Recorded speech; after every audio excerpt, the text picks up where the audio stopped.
Lesson 182. I will be still an instant and go home. This world you seem to live in is not home to you. And somewhere in your mind, you know that this is true. A memory of home keeps haunting you, as if there were a place that called you to return, although you do not recognize the voice, nor what it is the voice reminds you of. Yet still you feel an alien here, from somewhere all unknown. Nothing so definite that you could say with certainty you are in exile here. Just a persistent feeling, sometimes not more than a tiny throb, at other times hardly remembered, actively dismissed, but surely to return to mind again. No one but knows whereof we speak. Yet some try to put by their suffering in games they play to occupy their time and keep their sadness from them. Others will deny that they are sad and do not recognize their tears at all. Still others will maintain that what we speak of is illusion, not to be considered more than but a dream. Yet who, in simple honesty, without defensiveness and self-deception, would deny he understands the word we speak? We speak today for everyone who walks this world, for he is not at home.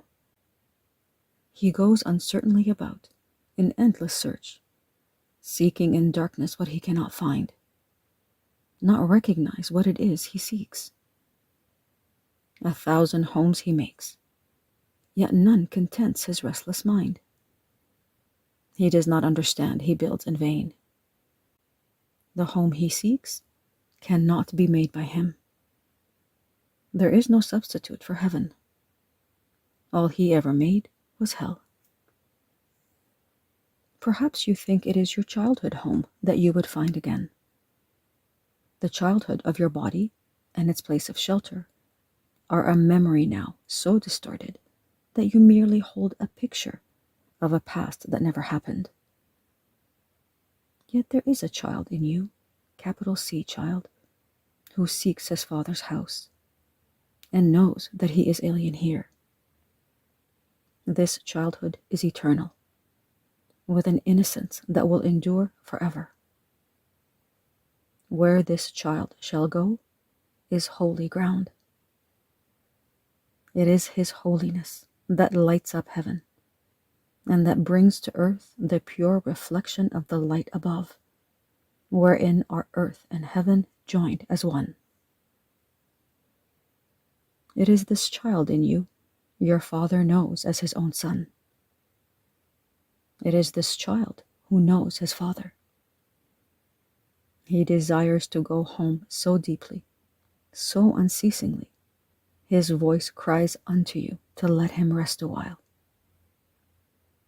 He does not ask for more than just a few instants of respite, just an interval in which he can return to breathe again the holy air that fills his father's house. You are his home as well. He will return, but give him just a little time to be himself, within the peace that is his home, resting in silence and in peace and love. This child needs your protection. He is far from home. He is so little that he seems so easily shut out, his tiny voice so readily obscured, his call for help almost unheard amid the grating sounds and harsh and rasping noises of the world. Yet does he know that in you still abides his sure protection? You will fail him not. He will go home, and you along with him. This child is your defenselessness, your strength. He trusts in you. He came because he knew you would not fail.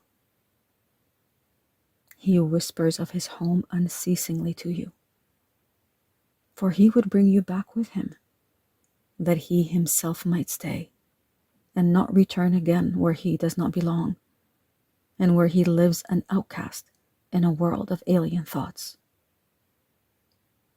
His patience has no limits.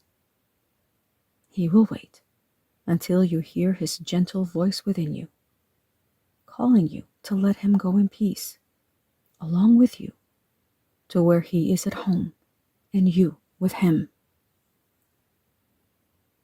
When you are still an instant, when the world recedes from you, when valueless ideas cease to have value in your restless mind, then will you hear his voice.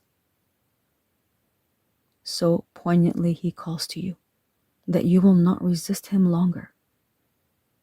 In that instant, he will take you to his home, and you will stay with him in perfect stillness, silent and at peace, beyond all words, untouched by fear and doubt, sublimely certain that you are at home.